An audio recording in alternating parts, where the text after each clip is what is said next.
নমস্কার। আজকের যে টপিক হবে আপনাদের প্রিলিমসের অ্যাকাউন্টস। আজকে আমরা আপনাদের প্রিলিমসের যেখান থেকে খুবই ভাইটাল এবং খুবই ইম্পর্টেন্ট টপিক, আপনারা ধরে নিতে পারেন এখান থেকে কমসে কম 4 থেকে 5 নম্বরের কোশ্চেন আসবেই। তো এই টপিকটা নিয়ে আমরা আজকে আলোচনা করব। আজকের যে আলোচ্য বিষয় সেটা হচ্ছে আমাদের final account.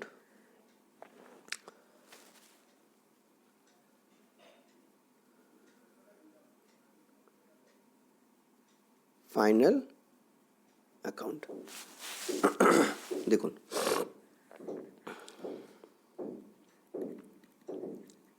Final account final account বলতে প্রথমে কি বোঝায় আমরা সবাই জানি। আমরা ফাইনাল অ্যাকাউন্ট অলরেডি পড়ে এসেছি, সব কিছু করেছি। তাও আমি একদম আস্তে আস্তে করে আপনাদের বেসিক কনসেপ্ট ক্লিয়ার করানোর পরেই আমরা কিন্তু যাব। কিছু কিছু স্টুডেন্টের একটু প্রবলেম হচ্ছে বলতে ল্যাঙ্গুয়েজ নিয়ে, হিন্দি বাংলা। অনেকে বলছে বাংলায় বুঝতে পারছি, অনেকে বলছে হিন্দিতে বুঝতে পারছি। তো আমি এমন একটা কিছু ব্যবস্থা বের করেছি, সেটা হচ্ছে হিন্দিতেও বলবো কিছু, আর কিছু আমি বাংলাতেও বলবো। তো আপনারা ওটা ম্যানেজ করে নেবেন, ঠিক আছে? দেখুন, আপনাদের প্রিলিমসে এটা খুবই ভেরি ভেরি ইম্পর্ট্যান্ট। আপনারা একদম 5 থেকে 6 মার্কস এখান থেকে কোশ্চেন আসবেই। একদম কোশ্চেনগুলোকে সলভ করতে গেলে প্রথমে একটু বেসিক্স নলেজ, আমার যে বেসিক্সের প্রথমে যে ক্লাসেসগুলো ছিল ওগুলো তো দেখবেন, প্লাস এই কনসেপ্ট আপনাকে ক্লিয়ার থাকা দরকার আছে, নাহলে কিন্তু আপনারা করতে পারবেন না। ফাইনাল অ্যাকাউন্ট কীভাবে হয় দেখুন, প্রথমে হয় যেটা সেটা বলা হয়, একটা হয় accounting cycle. Accounting cycle accounting cycle কি না, প্রথমে হবে কি আপনার হবে প্রথমে ট্রানজেকশনস, তারপরে হবে লেজার পোস্টিং, মানে অ্যাকচুয়ালি ট্রানজেকশনের পরে জার্নাল হয়, সরি এটা যে জার্নাল করে নেবেন, ঠিক আছে? দাঁড়ান এক মিনিট। জার্নালের পরে হয় কি লেজার পোস্টিং, এরপরে হবে ট্রায়াল ব্যালেন্স,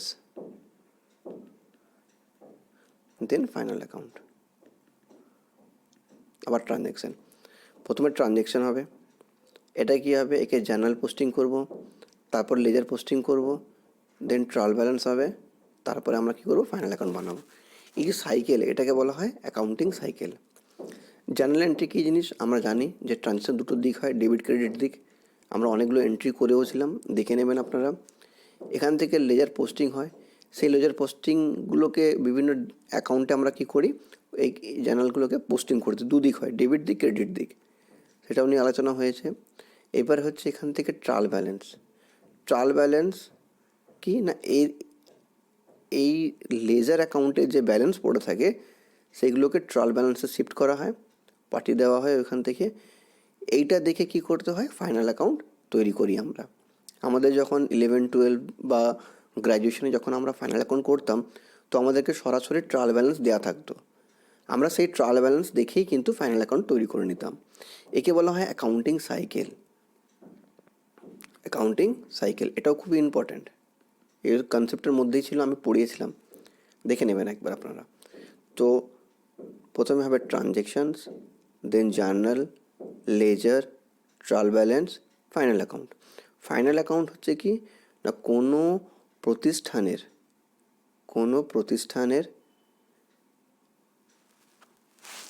1 বছরে বা অ্যাকাউন্টিং পিরিয়ড, আরও ভালো হবে, একটা অ্যাকাউন্টিং পিরিয়ডে কতটা প্রফিট হলো, কতটা লস হয়েছে, তার আর্থিক বিবরণী, আর্থিক অবস্থা কেমন আছে, ব্যালেন্স শিটের পজিশন কেমন আছে, আমরা ফাইনাল অ্যাকাউন্ট দেখে কিন্তু বুঝতে পারবো। দ্বিতীয় বিষয়টা হলো আমাদেরকে মানে অ্যাকাউন্টস পড়ার ক্ষেত্রে প্রথমে না দুটো তিনটে জিনিস বুঝতে হবে। দেখুন, আমরা যখন বেসিক ক্লাস করেছিলাম সেখানে আমি কি বলেছিলাম আপনাদের, নেচার অফ বিজনেস, যেমন কি হয় সোল প্রোপাইটার,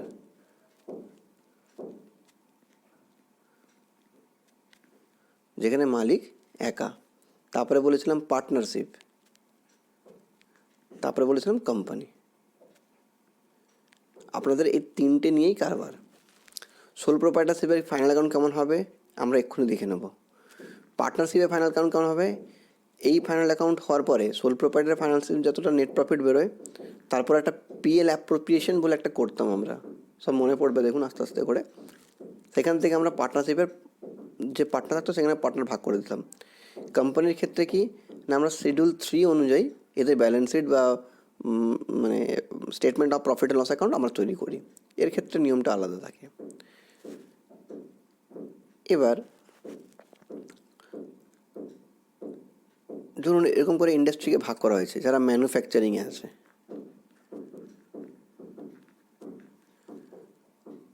যারা ট্রেডিংয়ে আছে, আর যারা সার্ভিস সেক্টরে আছে। মানে যারা যে সমস্ত কোম্পানি ম্যানুফ্যাকচারিং করছে ওদের ক্ষেত্রে ফাইনাল অ্যাকাউন্টে কী হয়, একটা ম্যানুফ্যাকচারিং অ্যাকাউন্ট করে নিতে হয়। যারা ট্রেডিং অ্যাকাউন্টে আছে তাদের ক্ষেত্রে নর্মাল হয়। যারা সার্ভিস সেক্টরে আছে এদের ক্ষেত্রে কী হয়, এদের রেভিনিউ জেনারেশনটা আলাদা। যেমন কি সার্ভিস সেক্টরে যেমন কি এখন যেমন জোম্যাটো, সুইগি, উবের, ওলা, কত সার্ভিস সেক্টর আছে, টেলিকম ইন্ডাস্ট্রিজ, এরা কী করে সার্ভিস সেক্টর, সার্ভিস দেয়, আমাদেরকে সার্ভিস প্রোভাইড করে। ট্রেডিং কারা করে, নর্মাল যারা দোকানদাররা ম্যানুফ্যাকচারিং থেকে নিজের প্রোডাক্ট কিনে নিয়ে দোকানে রাখবে, দিয়ে নিজে একটু প্রফিট আর্ন করে দিয়ে সেল করে দেবে কাস্টমারকে। এটা ট্রেডিং বিজনেস, এটা সবথেকে বেশি দেখতে পাওয়া যায়। ম্যানুফ্যাকচারিংয়ের কাজ কী হচ্ছে, এনারা প্রোডাকশন করবেন, প্রোডাকশন করে ট্রেডিংকে পাঠিয়ে দেবেন, এরা ট্রেডিং করবেন। সার্ভিস সেক্টরের ক্ষেত্রে কি, এরা সার্ভিস প্রোভাইড করে। যারা যারা সার্ভিস প্রোভাইডার ওদের কাছ থেকে সার্ভিসটা আমাদের কাছে পৌঁছে দেয়। তো সার্ভিস সেক্টরে এইভাবে হয়। কিন্তু আমরা যখন ফাইনাল অ্যাকাউন্ট করি আমরা না এইগুলোর বেস করেই করি। আগে আমরা দেখে নিই যে কী করছে। যদি ম্যানুফ্যাকচারিং হয় তাহলে ম্যানুফ্যাকচারিং একটা অ্যাকাউন্ট করতে হবে। যদি পার্টনারশিপ হয় তখন সেক্ষেত্রে ম্যানুফ্যাকচারিং হবে, নর্মাল ট্রেডিং প্রফিট লস হবে, অ্যান্ড পিএল অ্যাপ্রোপ্রিয়েশন করতে হবে। কোম্পানি হলে ম্যানুফ্যাকচারিং ক্ষেত্রে আলাদা সিস্টেম আছে, ওর রুলস আলাদা আছে। ঠিক আছে, তো আমরা কি করব, আমরা এই তিনটেকে বেস করে চলবো। আপনারা এইখানে এই জিনিসগুলোকে দেখার দরকার নেই, শুধু দেখে নিতে হবে যে ম্যানুফ্যাকচারিং আছে কি না। তো আপনাদের থাকে না ম্যানুফ্যাকচারিং, ট্রেডিং আর সার্ভিসের।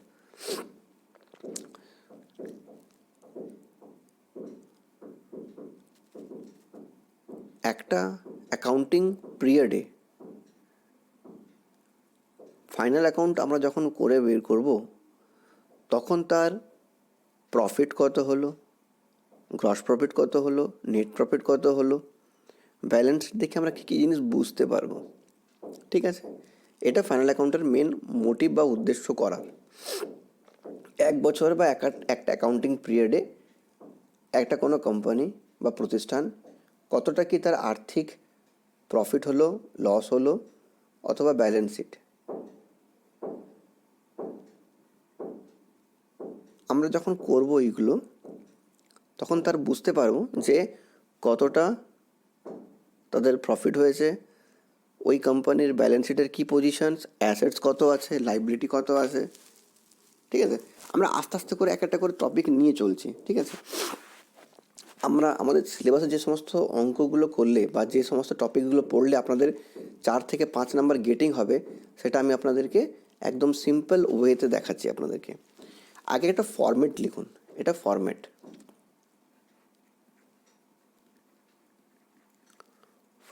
Of final account. কোন final account, soul proprietorship.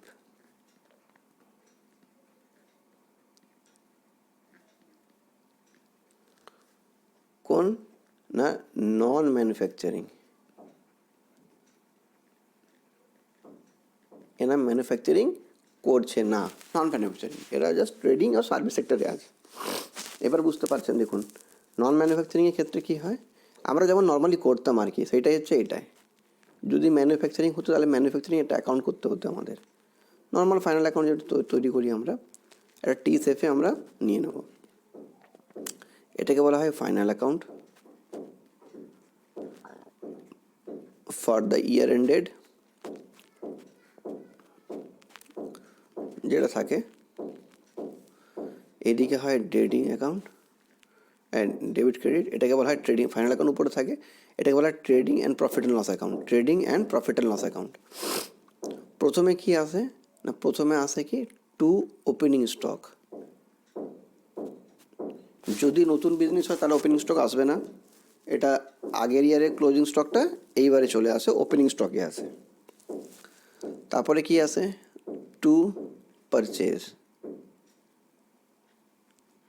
Less return. Purchase থেকে পারচেজ রিটার্ন এখান থেকে আমরা লেস করে দেবো, লেস করে বাইরে পাঠিয়ে দেবো, হয়ে গেল।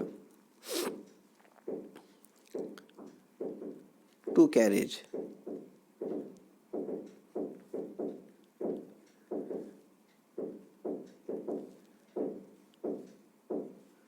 টু ওয়েজেস, এটা ক্যারেজ ইনওয়ার্ড। ইনওয়ার্ড এখানে আসবে, আউটওয়ার্ড এইখানে হবে, মানে ট্রেডিং একটু নিচের দিকে হয়, পিএল অ্যাকাউন্টে হয়। To wages, to freight, to freight, ঠিক আছে, এটাকে যোগ করবেন। এদিকে কী কী আসে, এদিকে আসে বাই সেলস লেস রিটার্ন হবে, বাইরে চলে যাবে এটা। এদিকে বাই ক্লোজিং স্টক, এখানে কি হয় টু জিপিসিডি, যদি জিপি হয় তাহলে জিপি, আর এ হলে এটা আসবে জিপিসিডি হয়ে গেল। আগে একদম ফরম্যাটটাকে আগে আপনারা নিজেরা এগুলো করা, আপনি ফরম্যাটগুলোকে একটু আগে নিজের মাথায় নিয়ে নেন যে ফাইনাল অ্যাকাউন্টের কীভাবে ফরম্যাট হয়। সোল প্রোপ্রাইটারশিপের, নন ম্যানুফ্যাকচারিং কোম্পানির opening stock, purchase less return, carriage inward, to wages, to freight, to gross profit CD, by sales less return, by closing stock. ঠিক আছে, তো এটা হলো আপনাদের ফাইনাল অ্যাকাউন্ট। ট্রেডিং অ্যাকাউন্ট থেকে আমরা পেয়ে যাব, এটাকে বলা হয় ট্রেডিং অ্যাকাউন্ট। হালাকি ট্রেডিং আর পিএল একসাথেই করতে হয়। ঠিক আছে, আমি ফরম্যাটটাকে কন্টিনিউ চলছি। তারপরে কি হবে, জিপিসিডি, এদিকে আসে by GP BD, gross profit BD. এবার এখান থেকে কি হবে, to salaries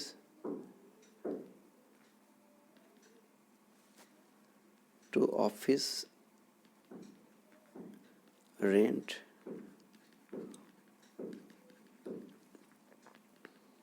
two electricity,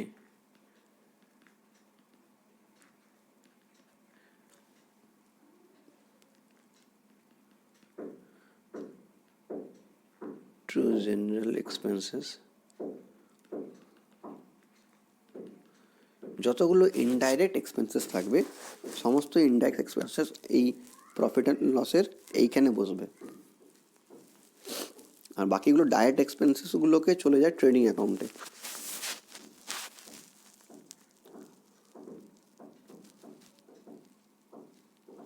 two advertisement,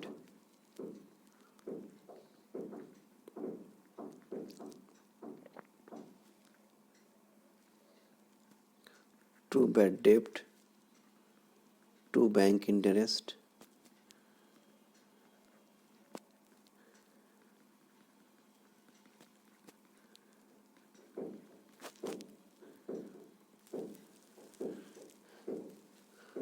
two depreciations,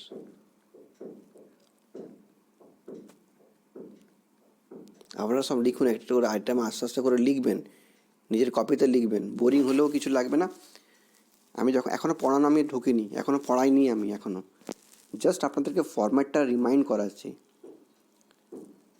যেখান থেকে কোশ্চেনগুলো আসে আমি প্রত্যেকটা জায়গায় হিট করব। আপনাদেরকে শুধু লেকচারটা ভালো করে শুনতে হবে, ক্লাসেসগুলোকে ভালো করে দেখতে হবে এবং নোটিং করতে হবে। এটা আমি আপনাদের ফরম্যাটটা একটু দেখিয়ে দিচ্ছি, কীভাবে কী ফরম্যাট ছিল আপনাদের সবাই মনে আছে, তাও আমি বলে দিলাম। এদিকে যদি কী হবে, ইনডাইরেক্ট যতগুলো হয়, যেমন ধরুন ব্যাঙ্ক ইন্টারেস্ট রিসিপ্ট হয়েছে, ব্যাঙ্ক ইন্টারেস্ট পেয়েছেন, এদিকে যতগুলো রিসিভ হবে, বাই রেন্ট রিসিভেবল মানে রেন্ট যদি কিছু পেয়ে থাকেন, ধরুন কিছু ডিভিডেন্ড পেয়েছেন বা কোনো কোম্পানিতে ইনভেস্টমেন্ট ছিল, তাহলে আমার এখানে ডিভিডেন্ড, তাহলে এই জিনিসগুলো এখানে এসে যাবে।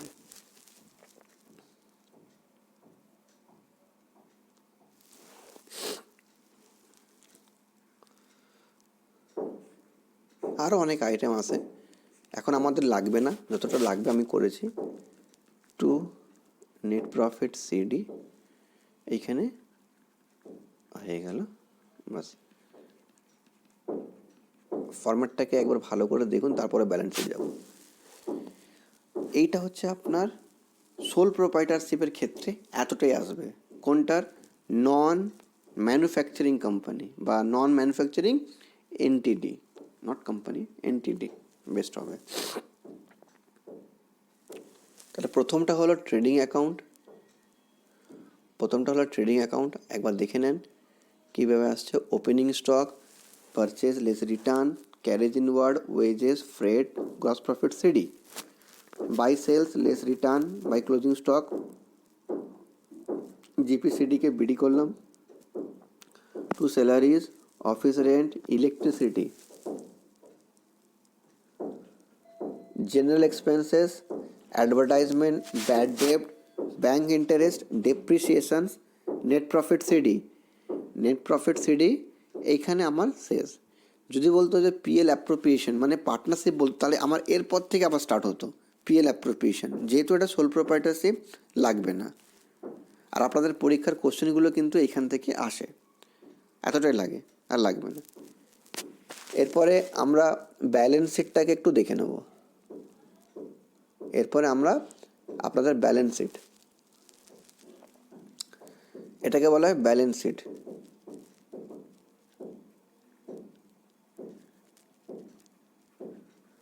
ব্যালেন্স শিট অ্যাজ অন দেখুন, এটাকে বলা হয় অ্যাসেটস, এটাকে বলা হয় লাইবিলিটি। এদিকে অ্যাসেটস, এদিকে liability. Goodwill, land and building, plant machinery, furniture and fixture,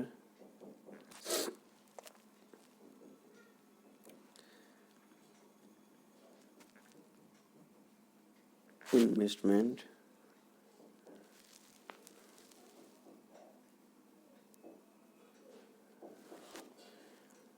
আপনারা ভাবছেন বোরিং লাগছে ক্লাস, কপি করুন চুপচাপ। সানডি ডেটার্স, বিলস রিসিভেবল, ব্যাংক অ্যান্ড ক্যাশ। আপনারা নোটিং করে নিন এটা, ঠিক আছে? আমি কিন্তু এখনো ক্লাস স্টার্ট করিনি, হ্যাঁ, জাস্ট আপনাদেরকে একটা ফরম্যাটটা আমি লিখে দিচ্ছি একবার। ক্যাপিটাল, এখানে লেস ড্রয়িংস,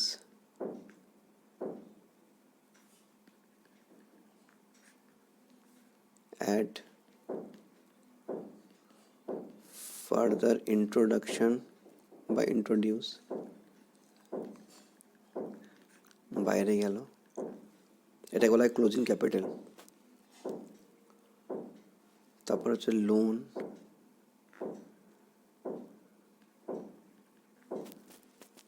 তারপর হয় সান্ড্রি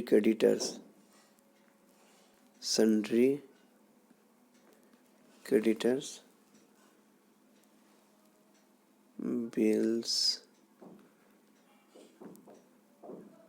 পেবেল, এটা বিলস পেবেল, হ্যাঁ bills payable, bills receivable, bills payable, liability for expenses,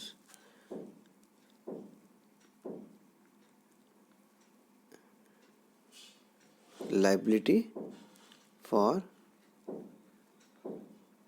expenses, বাস। সরি দাঁড়ান,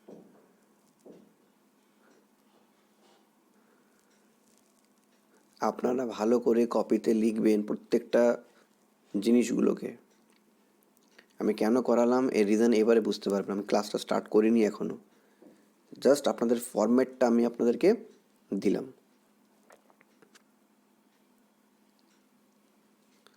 দেখুন, এটা হচ্ছে আপনার final account, balance sheet tally করে যাবে।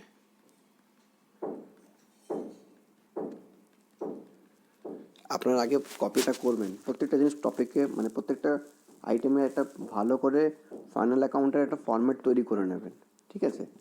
এবার এখান থেকে ক্লাসেসকে স্টার্ট হলো, ঠিক আছে? আমি একবার বলে দিই হিন্দিতে, তারপরে আপনারা এখান থেকে ক্লাসেসগুলোকে পয়েন্ট করে করে করে করে আমরা একটা टॉपिक आलोचना करते হবে, নাহলে পারবেন না, এতটা সোজা নয়। देखिए आप लोगों का आज हमने स्टार्ट किया था फाइनल अकाउंट। फाइनल अकाउंट कैसा होता है? सोल प्रोप्राइटरशिप का ये हो गया, sole proprietorship non manufacturing company का trading PL and balance sheet. अगर बोलते कि मैन्युफैक्चरिंग कंसर्न है तो फिर मेरे को एक मैन्युफैक्चरिंग अकाउंट खोलना पड़ता। तो पहले मैन्युफैक्चरिंग, उसके बाद ट्रेडिंग, उसके बाद profit and loss, then final account मैंने बैलेंस शीट।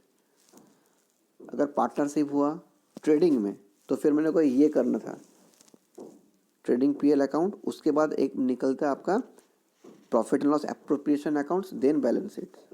कंपनी का शेड्यूल 3 का फॉर्मेट में हमको चलना है। हमको कंपनी में ज़्यादा कुछ नहीं है, उसका जो फॉर्मेट है वो फॉर्मेट का हिसाब से चलना है। तो वो फॉर्मेट हम दे देंगे नेक्स्ट क्लास में, आप लोग को पीडीएफ बना देंगे, ठीक है ना? आप लोगों का प्रीलिम्स में यहाँ से 4 से या 5 मार्क्स का क्वेश्चन रहेगा, 5 तो कम से कम 5 क्वेश्चन रहेगा। हर टॉपिक को आराम से डील कीजिए। फाइनल अकाउंट मतलब पूरा स्ट्रक्चर आ गया, ठीक है ना? तो ये फॉर्मेट आपको कॉपी में लिखना है उसको। अब जैसे जैसे हम लोग क्लास स्टार्ट कर रहे हैं, आज का क्लासेस यहाँ से स्टार्ट हो रहा है, ठीक है ना? चलिए अब हम अपना पेन जो है कि थोड़ा सा चेंज करते हैं, ठीक है ना? देखो इंक हम चेंज कर रहे हैं कि क्लासेस अब आप लोगों को थोड़ा समझ में आएगा कि कैसे चल रहा है। देखो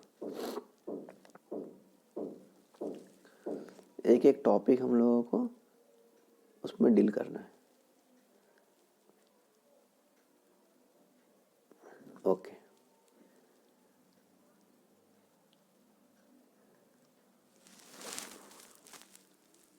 देखो ये आप लोगों का फाइनल अकाउंट है। कौन सा फाइनल अकाउंट है? सोल प्रोप्राइटरशिप का है, नॉन मैन्युफैक्चरिंग कंसर्न का। ये हो गया आपका सोल प्रोप्राइटरशिप और नॉन मैन्युफैक्चरिंग के लिए।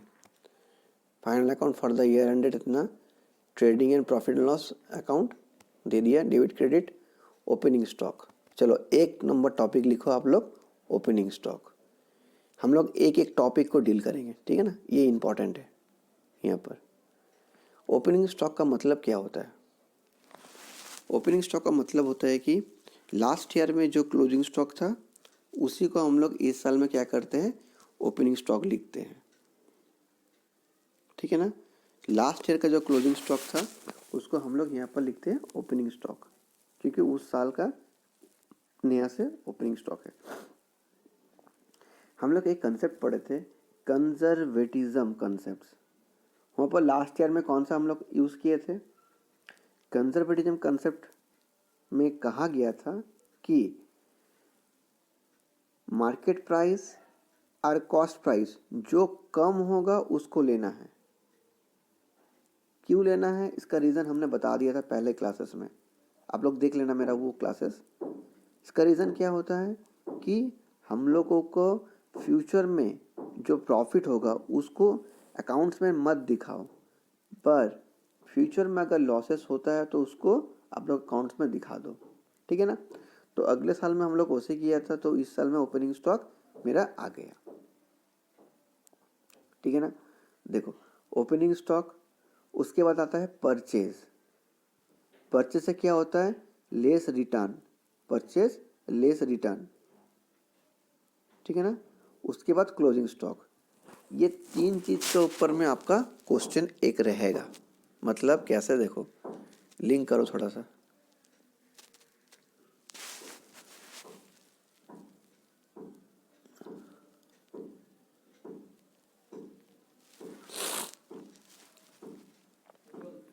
Opening stock, opening stock, purchase and closing stock. देखो मैं कैसे लिंक कर रहा हूँ, देखो आप लोग भी इसे करना है। ये तीनों मिला के क्वेश्चन रहेगा। ओपनिंग स्टॉक इतना था, परचेज हुआ इतना, रिटर्न हो गया इतना, बताओ क्लोजिंग स्टॉक का वैल्यू क्या होगा। फिर बोले कि ओपन क्लोजिंग स्टॉक इतना था, आपका ये परचेज किया, तो ओपनिंग स्टॉक बताओ कितना है। ये क्वेश्चन आप लोगों को ऐसे घुमा घुमा के पूछेगा यहाँ से। ये बहुत इंपॉर्टेंट है, ये आप लोग को लिंक करना होगा, एक एक टॉपिक से लिंक करना है, ये इम्पॉर्टेंट है। मतलब ओपनिंग स्टॉक मान लो 5000, 5000 था, क्लोजिंग स्टॉक है 15000, रिटर्न हुआ है 2000, तो बोलेगा ये परचेज का अमाउंट बताओ कितना है। आप लोग को ऐसा क्वेश्चन देगा, क्लोजिंग स्टॉक, ओपनिंग स्टॉक और purchase, closing stock, opening stock and purchase, इसमें दे देगा, रिटर्न दे दिया, ठीक है ना। तो उसको आप लोगों को थोड़ा ठीक से डील करना है, ठीक है ना। आप लोग देखिए उसमें होगा, ठीक है ना, उसको आप लोग देख लीजिए एक बार, ठीक से देख लीजिएगा तो हो जाएगा। कॉपी में नोट कीजिए कैसे करके आता है, ठीक है ना। कॉपी पे नोट कीजिए,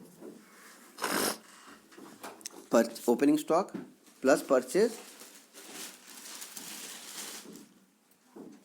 लेस क्लोजिंग स्टॉक,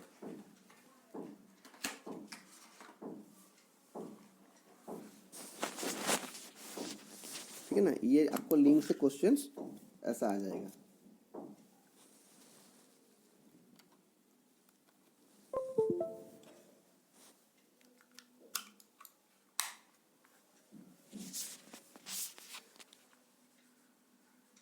ठीक है,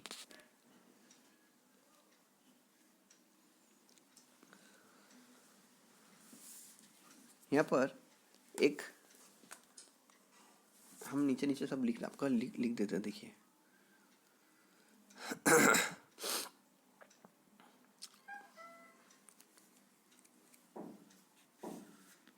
एक नंबर में आप लोग लिखो कॉस्ट ऑफ गुड्स सोल्ड। इसका दो फार्मूला है, एक sales minus GP, sales minus GP मतलब सेल्स से अगर ग्रॉस प्रॉफिट निकालेंगे माइनस कर देंगे तो फिर ये आ गया कॉस्ट ऑफ गुड सोल्ड, ये हो गया cost of good sold. Second होता है opening stock plus purchase minus closing stock, इसे बोलते हैं कॉस्ट ऑफ गुड सोल्ड।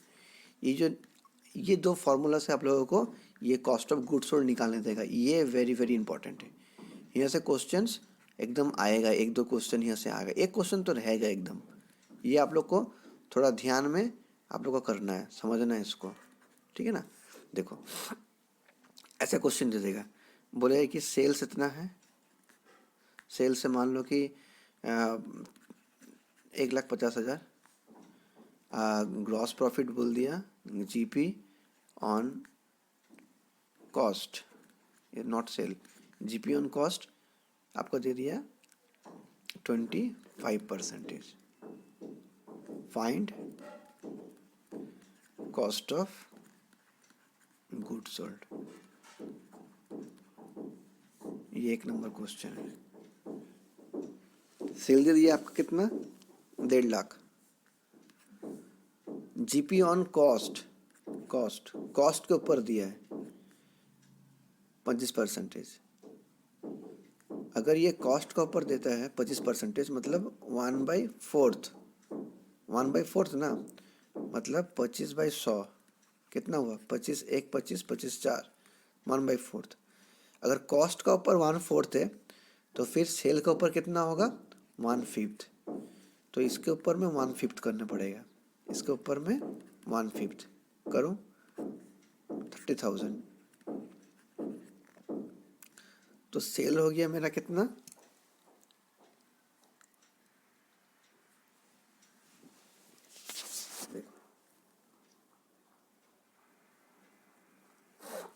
देखो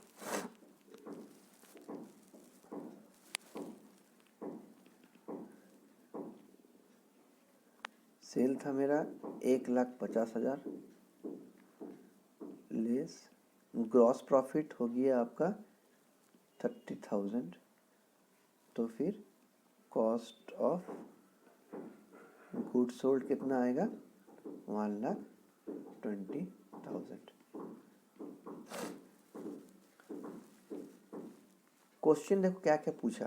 पहला क्वेश्चन में था sales, gross profit on cost. Cost का ऊपर में 25% का मतलब होता है कि 1/4।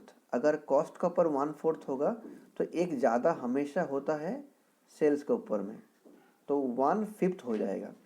इसका पीछे क्या लॉजिक है हम डिटेल्स में बताएंगे, अभी जस्ट थोड़ा समझ के रखो कि कैसे करके काम होता है। अगर 1/4 अगर हुआ कॉस्ट के ऊपर में तो 1/5 होगा सेल्स के ऊपर में। अगर 1/3 हुआ यहाँ पर तो 1/4 होगा, 1/6 तो यहाँ पर 1/7, ये हमेशा होगा। ये कॉस्ट प्राइस के ऊपर में है, ये सेल प्राइस के ऊपर में, ये हमेशा ऐसे ही होगा, एक ज़्यादा होगा हमेशा इधर, ठीक है ना। क्या लॉजिक है हम बताएंगे, अभी जस्ट फोकस करो कि क्वेश्चन कैसा पूछता है। अभी हमने कुछ नहीं कहा, पहले सोचो क्या था कि सेल था मेरे पास 1,50,000। सेल था कितना मेरे पास, 1,50,000। ग्रॉस प्रॉफिट ऑन कॉस्ट दीजिए, तो कॉस्ट का 25% मतलब कि 1/5 ऑफ इसका, ठीक है ना।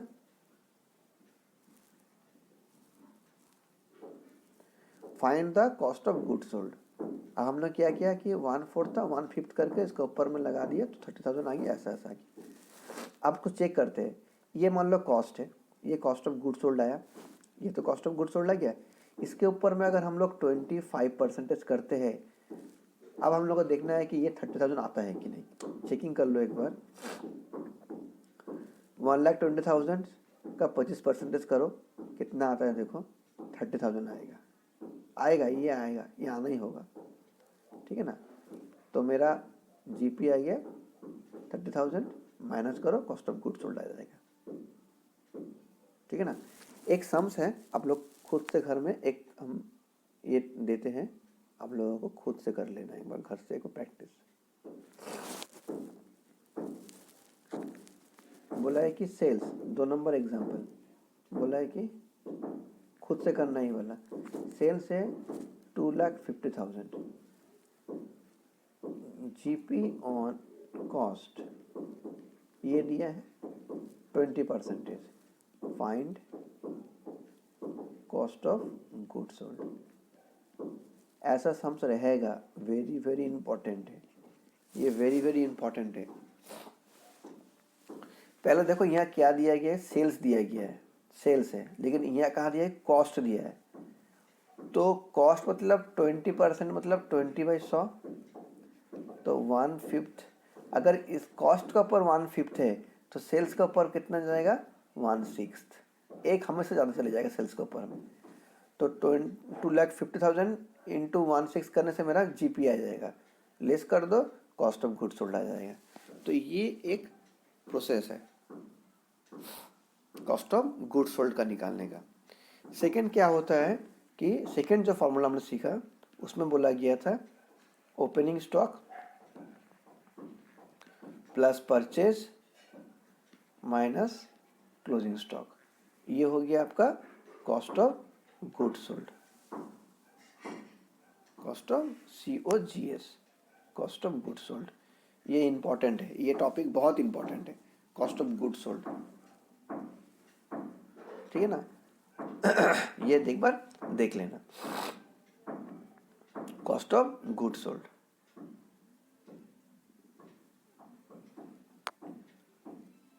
उसके बाद सेल्स माइनस रिटर्न, देखो यहाँ पर देखो ये टॉपिक देखो, उसके बाद जो टॉपिक आता है वो देखो, कैरेज इनवर्ड। कैरेज इनवर्ड में क्या आता है कि कैरेज इनवर्ड मतलब ये डायरेक्ट टू परचेस करने, मतलब प्रोडक्शन या फिर डायरेक्ट नेचर का जो एक्सपेंसेस होगा, कैरेज होगा, वो कैरेज यहाँ आएगा। कैरेज आउटवर्ड यहाँ आता है, यहाँ पर to carriage outward, carriage outward, दोनों एक्सपेंसेस है, याद रखना। कैरेज हमेशा एक्सपेंसेस होता है, एक होता है इनवर्ड, एक होता है आउटवर्ड। इनवर्ड क्या आएगा यहाँ पर, मतलब कि डायरेक्ट नेचर का एक्सपेंसेस है, और जो इनडायरेक्ट ये सेल्स करने में हेल्प करता है, तो ये कॉस्ट ये यहाँ पर आएगा। तो कैरेज आउटवर्ड, ये बोलते हैं कैरेज आउटवर्ड, कैरेज आउटवर्ड। ये हो गया सैलरीज ऑफिस, अच्छा ये हो गया आपका कैरेज इनवर्ड। अच्छा वेजेस, वेजेस का मतलब क्या होता है, जो डायरेक्ट नेचर का वेजेस है वो सब यहाँ पर आएगा, ठीक है ना। वेजेस टू फ्रेट, फ्रेट मतलब कि बाहर से, मतलब फॉरेन से कोई सामान ला रहे हैं शिप में या फिर फ्लाई में, एयर मोड में, तो फिर वहाँ पर क्या देना पड़ता है, हम लोग को फ्रेट देने पड़ता है। तो वो फ्रेट एक्सपेंसेस भी डायरेक्ट नेचर का है, तो यहाँ पर हम लोग का ट्रेडिंग अकाउंट में आता है। यहाँ देखो ये साइड में देखो आप लोग लेफ्ट में कि ये आपका आ गया कि सेल्स, उसमें से आ गया रिटर्न, तो ये हो गया आपका सेल्स माइनस रिटर्न। अच्छा इसे क्या कहते हैं, सेल्स उसमें से रिटर्न कर दिए माइनस, ठीक है ना। अब आ जाओ GPBD, ग्रॉस प्रॉफिट आ गया। अब ग्रॉस प्रॉफिट से हम लोग आएंगे, पहले लेस करेंगे हम लोग सैलरीज लेस कर दिया, अगर कोई आउटस्टैंडिंग होगा तो ऐड कर देंगे। उसका ऑफिस का rent, electricity, general expenses, carriage outward, advertisement, bad डेब्ट, बैंक इंटरेस्ट, डेप्रिसिएशन, और भी कोई जितना भी एक्सपेंसेस होगा इनडायरेक्ट नेचर, सबको यहाँ पर ला के रख देंगे। इधर क्या हो रहा है कि बैंक इंटरेस्ट हमको मिला, रेंट रिसिप्ट हुआ, डिविडेंड रिसिप्ट हुआ, सबको इस साइड में ला दिया, ला करके हम लोग ने नेट प्रॉफिट CD निकाल दिया। तो देखो नेट प्रॉफिट CD आ गया। नेट प्रॉफिट CD के बाद अगर पार्टनरशिप होता तो उनको profit and loss appropriation account खोलने पड़ता। हालांकि ये एक सोल प्रोप्राइटर है, नॉन मैन्युफैक्चरिंग है, तो यहाँ पर हमको सिर्फ नेट प्रॉफिट तक लगेगा। ये नेट प्रॉफिट कहाँ चले जाएगा, ये नेट प्रॉफिट यहाँ आ जाएगा आपका कैपिटल का, यहाँ पर ऐड नेट प्रॉफिट, यहाँ पर ऐड कर देंगे।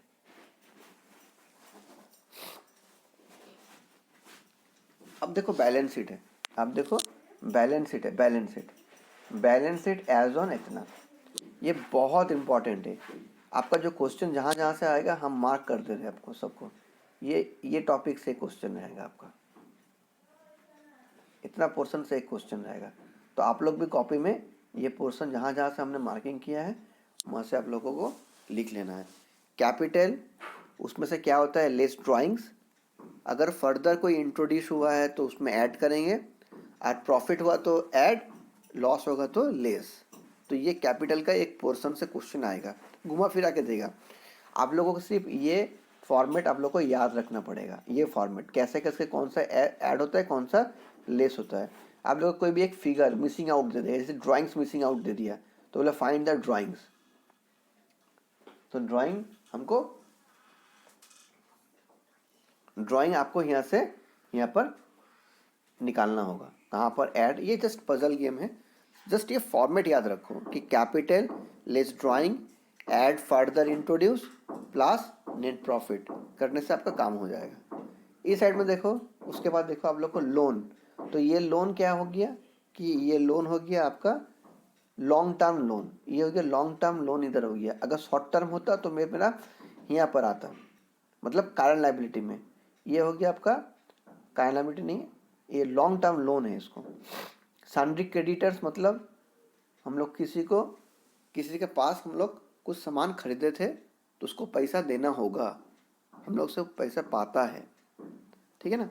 बिल्स पेबल मतलब क्या हो गया कि हमने उसको बिल्स दे करके रखा है, तो बिल्स पेबल रिसीवेबल बहुत आदमी का कन्फ्यूज़न है, तो हम एक बिल्स मतलब कि बिल ऑफ एक्सचेंज बोल करके इसके बाद एक टॉपिक मतलब एक चैप्टर पढ़वा देंगे, वहाँ पर आप लोग को क्लियर कर देंगे, तो ये आपका वो टॉपिक में हो जाएगा। लाइबिलिटी फॉर एक्सपेंसेस मतलब कि कोई भी आउटस्टैंडिंग एक्सपेंसेस का नेचर का कोई भी एक्सपेंसेस होगा तो यहाँ पर आ जाएगा। ये हो गया गुडविल। गुडविल मतलब जो मान लो कि वो प्रोप्राइटरशिप फर्म बहुत बड़ा है, बहुत बड़ा कंपनी ये मतलब कि कंसर्न है या फिर एंटिटी है, यहाँ पर उसका बहुत ज़्यादा उसका गुडविल है मार्केट में। उसके बाद लैंड बिल्डिंग, अगर कुछ लैंड बिल्डिंग हुआ, फिक्स्ड एक्सपेंसेस मतलब फिक्स्ड एसेट्स का यहाँ पर आ जाएगा। प्लान मशीनरी, फर्नीचर फिक्सचर्स, ये लॉन्ग टर्म इन्वेस्टमेंट यहाँ आएगा। अगर शॉर्ट टर्म होता तो सनी डिटेल्स का नीचे आता। ये पोर्शन को बोलते हैं करेंट एसेट्स, इसे कहते हैं करंट लाइबिलिटीज। इसे ये तीन चीज़ यहाँ पर करंट लाइबिलिटी, और भी आता है, अभी फिलहाल ये है करंट लाइबिलिटीज, ये है करंट एसेट्स। ठीक है, आप लोग को समझ में आ गया कि हम लोग का स्ट्रक्चर कैसे चलना है। दो क्वेश्चन कहाँ से देगा, देखो जहाँ जहाँ से हमने गोल गोल किया है ना, वहाँ से दो क्वेश्चन आपका आएगा एकदम। पहले तो यहाँ से एक देगा कॉस्ट ऑफ गुड्स सोल्ड निकालने के लिए। सेकंड क्वेश्चन आपका यहाँ से आएगा capital less drawing add further introduce, अगर कुछ किया होगा तो, अगर प्रॉफिट है तो ऐड होगा, अगर लॉस होगा तो लेस करना होगा, ठीक है ना। आप लोग ये फॉर्मेट फॉलो कर लेना, सम्स हो जाएगा, पजल दे देगा, ठीक है ना। उसके बाद देखो कि ये हो गया आपका करंट लाइबिलिटीज, ये हो गया करंट एसेट्स। अब देखो क्वेश्चन कैसे कैसे पूछता आता है, ये एक क्वेश्चन में आएगा कॉस्ट ऑफ गुड्स सोल्ड वाला इंपॉर्टेंट था। सेकंड क्वेश्चन क्या बोला कि कैपिटल से आएगा, कैपिटल नेचर का मतलब कैपिटल, दो क्वेश्चन यहाँ से आएगा। देखो ये कैपिटल कैसे होगा, ओपनिंग कैपिटल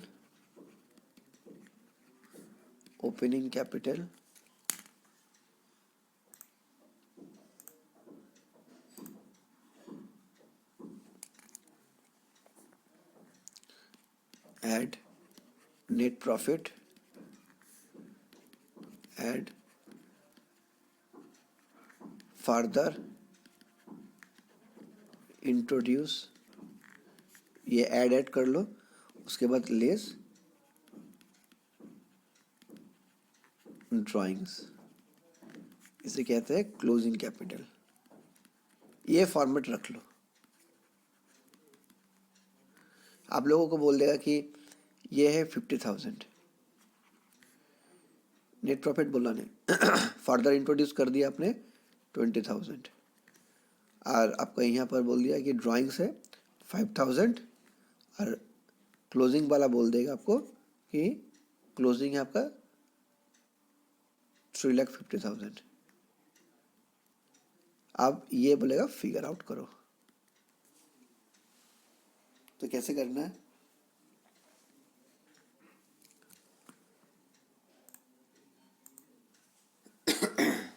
आप लोग खुद निकालिए इसको, ये सम्स आप लोग खुद सॉल्व कीजिए। कोई भी एक फिगर को क्या करेगा, लोग मिसिंग करेगा, बाकी आप लोग को खुद से निकालना है। तो आप लोग इसको निकालो, तो मैं थोड़ा पानी पी लेता हूँ।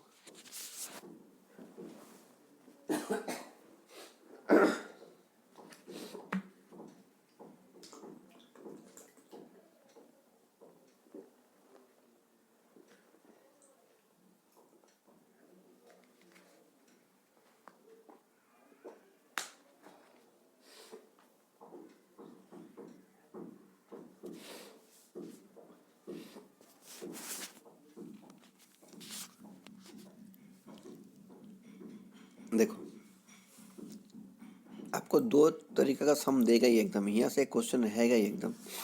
ये जस्ट पजल है, आप लोग को पजल सिर्फ सॉल्व करना है। ऐसा मान लो यहाँ पर मुझे कुछ नहीं आता है, तो यहाँ पर कोई भी सामान था, एक ये था, फिगर था, तो फिगर से अगर 5,000 अगर लेस करेंगे तो कितना होगा? 3 लाख कितना होगा? अब देखो 3,55,000 था, वहाँ से 5,000 लेस कर दिया तो ये हो गया, जब लेस होगा तो ऐड कर देना है, हो गया। अब ये तीन सामान को अगर हम लोग ऐड करेंगे, ये तीन चीज़ को, ये एक, ये दो, ये तीन, तो फिर मेरे को 3,55,000 चाहिए। जहाँ से मेरे पास क्या है 50,000 और 20,000, तले 70,000, तले 355 से अगर 70,000 क्या करना है हमको? माइनस करना है, कर लो।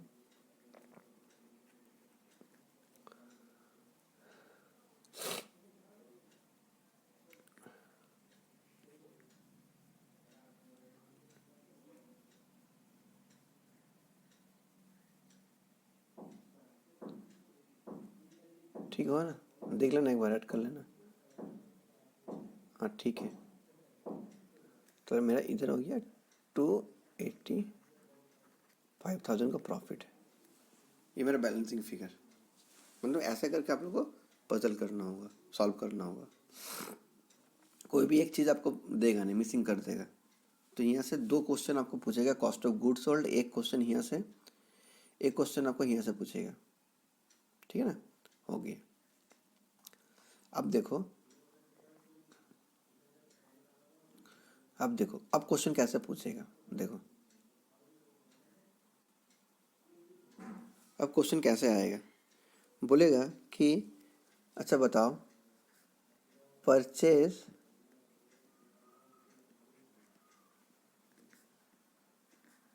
ए लैंड, एक परचेज क्या किया? लैंड किया, ठीक है जी, मैं मशीनरी व फर्नीचर कुछ भी किया है, ठीक है ना? Purchase a land of rupees 5 lakh,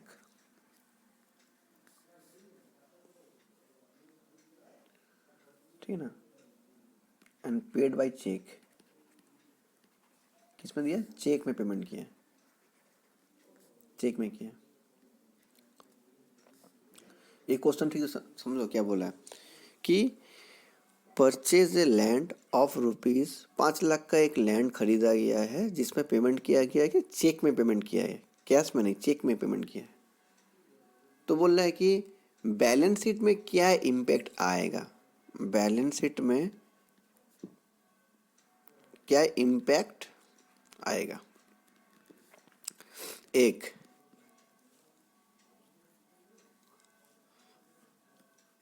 option 1 land increase होगा, ऑप्शन 2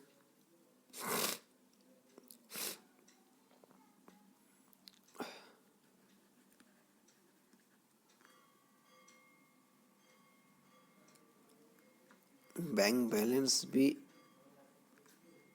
लो होगा,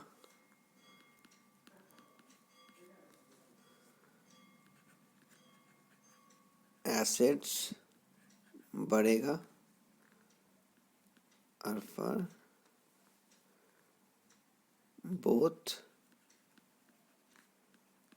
1 एंड 2। ये आपका 4 ऑप्शन है। मतलब एक लैंड खरीदा गया है 5 लाख का, चेक से पेमेंट किया गया, कि क्या इम्पैक्ट आएगा। लैंड इंक्रीज होगा, बैंक बैलेंस कमेगा, एसेट्स बढ़ेगा, या फिर बहुत दोनों ही होगा, 1 एंड 2 होगा। आपको यहाँ पर थोड़ा ध्यान से करना है, इसका आंसर ये होगा, ठीक है ना? मतलब लैंड भी इंक्रीज हो रहा है, बैंक बैलेंस भी गिर रहा है। अब मान लो कि ये नहीं दिया, ये तो आसान था, वो लोग क्वेश्चन ऐसा नहीं देगा। अब क्वेश्चन कैसे देगा? बोलेगा कि एक एसेट साइड में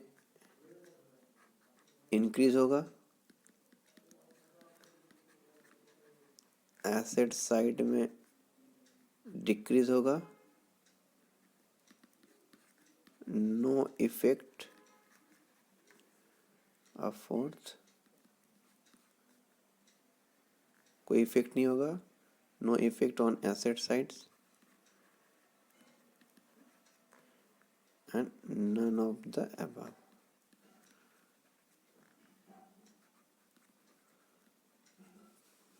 अब बताओ,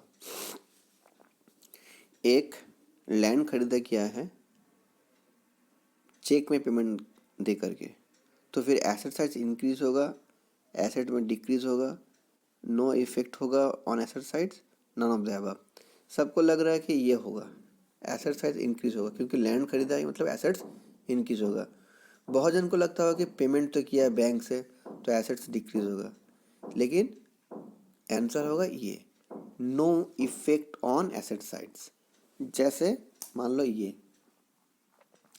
मेरा बैलेंस शीट है हमने क्या बोला कि लैंड बिल्डिंग हमने परचेज किया, लैंड एंड बिल्डिंग परचेज किया, कितना का, मान लो 5 लाख का, तो जो था वहाँ ऐड कर देंगे और बैंक से क्या होगा, लेस हो जाएगा, तो बैलेंस शीट में कोई इम्पैक्ट नहीं आएगा, बैलेंस शीट में कोई इम्पैक्ट नहीं आएगा, ठीक है ना। कैश में मुझे तो कोई इम्पैक्ट मेरा नहीं आता, तो बैलेंस शीट में कोई इम्पैक्ट नहीं आएगा।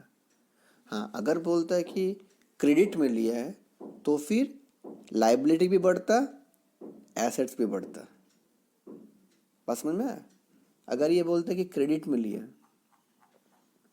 नेक्स्ट क्वेश्चन देखो, purchase a land of ₹5 lakh on credit, तो फिर उसमें आपका ऑप्शन देना पड़ता परचेज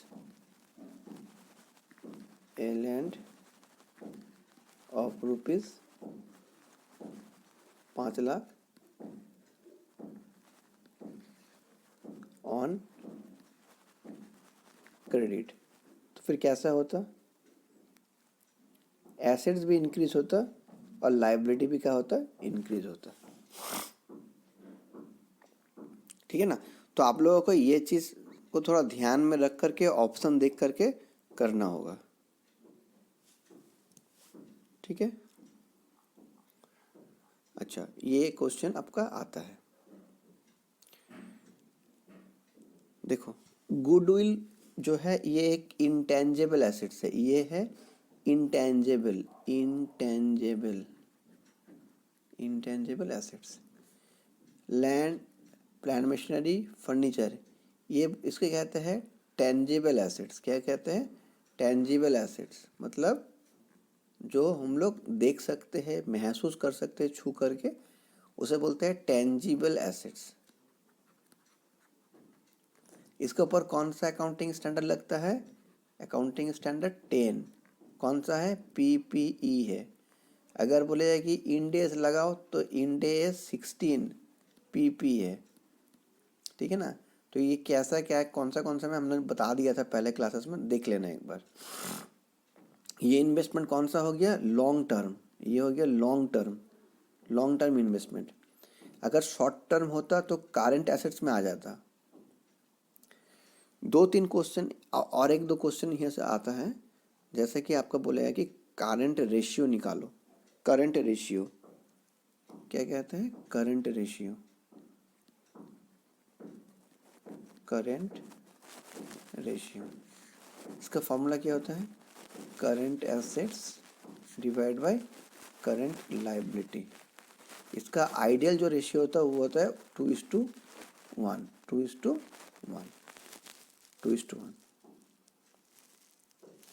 अब क्वेश्चन देखो आपको कैसे पूछेगा।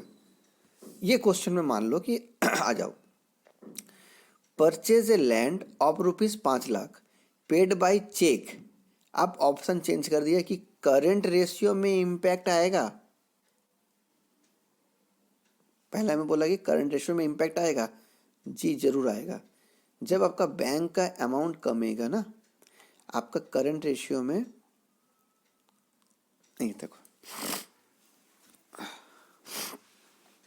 मैं आपको ये बताता हूँ कि ये हो गया करंट एसेट्स में क्या क्या आता है।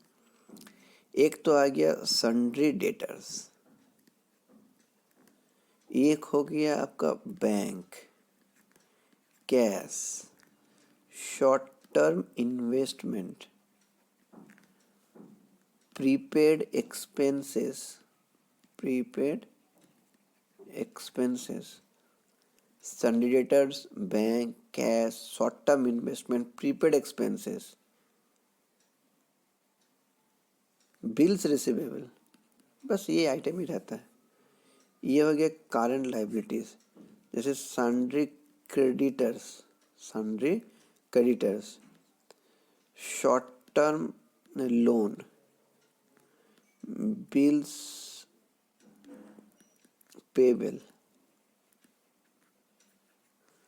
उसके बाद आता है आपके पास आउटस्टैंडिंग एक्सपेंसेस, बस ये आइटम ही रहता है।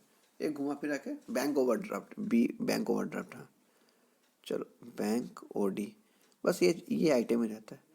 अब मान लो कि क्वेश्चन पूछा कि ये वाला कि एक लैंड खरीदा गया था 5 लाख में, paid by cheque, paid by cheque, बोले पूछेगा कि करेंट रेशियो में इम्पैक्ट आएगा, जी जरूर आएगा, क्योंकि ये बैंक कम जा रहा है और क्या हो रहा है कि एसेट्स बढ़ रहा है, तो करेंट रेशियो में इम्पैक्ट आएगा। जब करंट एसेट्स चेंजेस हो जाएगा तो फिर करंट रेशियो में भी आपका इम्पैक्ट आएगा। तो क्वेश्चन थोड़ा सा ध्यान में पढ़ना, अब उसको सॉल्व करना ठीक ठाक से, ठीक है ना। तो एक बार दो बार देख लेना ठीक ठाक से। ये हो गया आपका, इसको ऐड करना है, इसको आपको ऐड करना है, current assets divide by current liabilities. इसका जो आइडियल रेशियो होता है ना, आइडियल 2:1, ये होता है, इसको आइडियल माना जाता है। मतलब आपके पास 2 एसेट्स है तो आपके पास 1 लाइबिलिटी, मतलब एक नहीं, 2 रुपये का अगर एसेट्स है तो 1 रुपये का लाइबिलिटी पे ऑफ करना चाहिए आपको। तो ये हो गया आपका आइडियल रेशियो। तो अब क्वेश्चन होता है कि ये भी क्वेश्चन आया था कि आइडियल रेशियो मान लो 2:1 है, ये पूछेगा 2:1, करंट रेशियो का आइडियल रेशियो 2:1, करंट रेशियो का आइडियल रेशियो 2:1। अगर मान लो कि ये 10:1 है तो ये अच्छा या बुरा, क्वेश्चन नहीं समझ में आया आप लोगों को। মানে এটা বলতে চলেছে যে কারেন্ট রেশিও যদি 2:1 এটা আইডিয়াল হয়, 10:1 হলে ভালো না খারাপ, 10:1 যদি হয় ভালো না খারাপ। देखो बोल रहे हैं कि करेंट रेशियो 10:1 है, मतलब आपके पास एसेट्स 10 रुपया का है तो लाइबिलिटी के रुपये का 1 रुपये का लाइबिलिटी है। बात समझो। तो ये अच्छा या बुरा, तो ये भी बुरा है, ये भी बुरा है, ये भी बुरा है। अब बताओ क्यों। देखो आपके पास 10 ये एसेट्स है तो एक लाइबिलिटी पेमेंट करना है।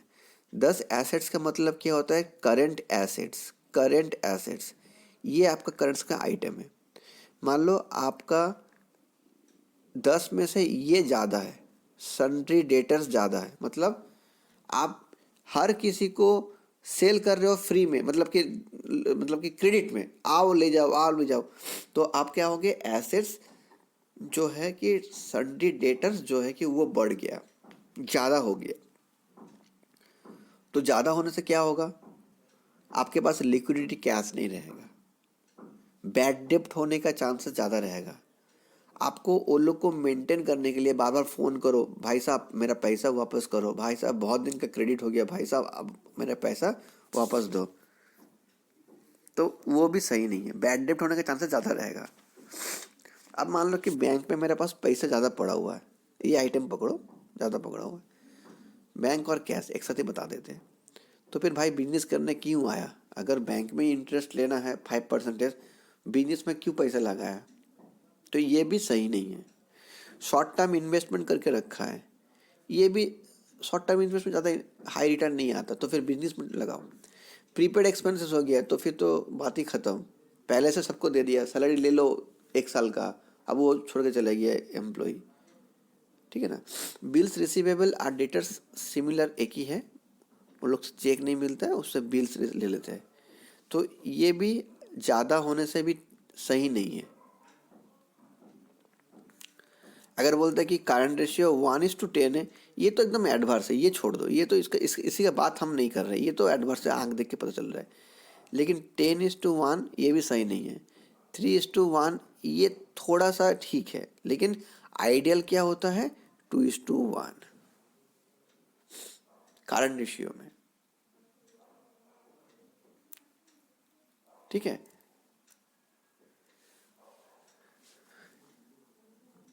आप लोग ये क्लासेस बहुत लेंदी हो गया है, आप लोग इसको देखिए। इसके बाद नेक्स्ट क्लास में और भी फाइनल अकाउंट से बहुत सारा इम्पोर्टेंट 3-4 क्वेश्चन आपको यहाँ से बता दिया कि कैसे कैसे कहाँ से क्वेश्चन आएगा। जैसे ये कॉस्ट ऑफ गुड सोल्ड, ये कैपिटल वाला से, यहाँ से एक कारण रेशियो से ये सब इम्पैक्ट पूछता है, ठीक है ना। आप लोग लास्ट ईयर क्वेश्चन देख लेना, अब आप लोग को समझ में आ जाए कि कैसे क्वेश्चन सॉल्व करना है व क्या करना है, ठीक है ना। तो ये क्लासेस अब बहुत ज़्यादा लेंथी हो रहा है, नेक्स्ट क्लासेस में हम लोग को इसको बाकी का जो पोर्शन है वो कवर अप कर लेंगे, ठीक है ना। आज का फ़िलहाल इतना ही रखो, उसके बाद हम लोग नेक्स्ट क्लासेस देख लेंगे। मैं एक बार उसको रिकैप कर देता हूँ, एक बार रिवीजन कर देता हूँ कैसे करके क्या क्या हुआ है, ठीक है। দেখো আজকে আমরা ফাইনাল অ্যাকাউন্ট স্টার্ট করেছিলাম, ক্লাসটা অনেকটা লেন্দি হয়ে গেছে, একটু দেখে নাও। হ্যাঁ, আমি পুরো সামারাইজ করে দিচ্ছি, একদম ইজি ওয়েতে সামারাইজ করে দিচ্ছি। তো আমরা আজকে কি করেছিলাম, ফাইনাল অ্যাকাউন্ট স্টার্ট করেছিলাম। ফাইনাল অ্যাকাউন্ট তোমাদের প্রিলিমসের জন্য খুবই ইম্পর্টেন্ট, 5 থেকে 6 নম্বর জিজ্ঞেস করবে, আমি কিন্তু আজকে 4 নম্বর কভার আপ করে দিলাম আপনাদের, ঠিক আছে। এখান থেকে 4 নম্বর পাবেনই একদম। অ্যাকাউন্টিং সাইকেল কি, প্রথমে ট্রানজ্যাকশন হবে, জার্নাল হবে, ledger, trial balance, then final account হবে, এটাকে বলা অ্যাকাউন্টিং সাইকেল। তারপরে আমাদের পড়ানোর স্টাইলটা কেমন বা কেমন নেচারে হওয়া উচিত ছিল 11-12-এ। সোল প্রোপাইটারশিপ বলতে কী বোঝায়, পার্টনারশিপ কি আর কোম্পানি কি আমি বলে দিয়েছিলাম। এবার sector wise manufacturing concerns, trading concerns and service sector, যেমন জোম্যাটো, সুইগি, ওলা, উবের, অ্যামাজন, ফ্লিপকার্ট সব এই সার্ভিস সেক্টরের মধ্যেই পড়বে। যতগুলো আমার টেলিকম ইন্ডাস্ট্রি সব এর মধ্যে আসবে, সবথেকে বেশি এটাতে। তারপরে কি পড়লাম আমরা, ফরম্যাট দেখলাম একটা সোল প্রোপাইটারশিপের, নন ম্যানুফ্যাকচারিংয়ের একটা আমরা কি দেখলাম, ফরম্যাট দেখলাম। ট্রেডিং পিএলকে opening stock, purchase, return, carriage inward, wages, freight, তারপর এদিকে by sales, return, closing stock. এখান থেকে একটা কস্ট অফ গুড সোল্ড দেয়, opening stock, purchase, less return, closing stock, then এটাকে বলা হয় কস্ট অফ গুড সোল্ড। অথবা এখান থেকে হয় সেলস, এই সেলস দেখেছেন, সেলস থেকে গ্রস প্রফিট যখন আমি মাইনাস করব, সেলস থেকে গ্রস প্রফিট এর সাথে লিঙ্ক, তো এটাকে বলা হবে cost of good sold, cost of good sold. Sales minus GP, cost of good sold, অথবা opening stock, purchase, less closing stock, cost of good sold. GPCD, GPBD, এরপর salaries, office rent, electricity, general expenses, carriage outward, advertisement, bad ডেপ্ট, bank interest, depreciations, net profit. এদিকে by bank interest, rent receipts, dividend, এগুলো এখানে চলে আসবে। Balance শিটে আইটেমগুলোর মধ্যে দেখুন, capital, less drawings, add furniture, add further introduce, plus net profit যদি হয় তো হবে। তো এটা হচ্ছে ক্যাপিটালের এ। তারপর loan, sundry creditors, bills payable, liability for expenses, এদিকে goodwill, land and building, plant machinery, furniture.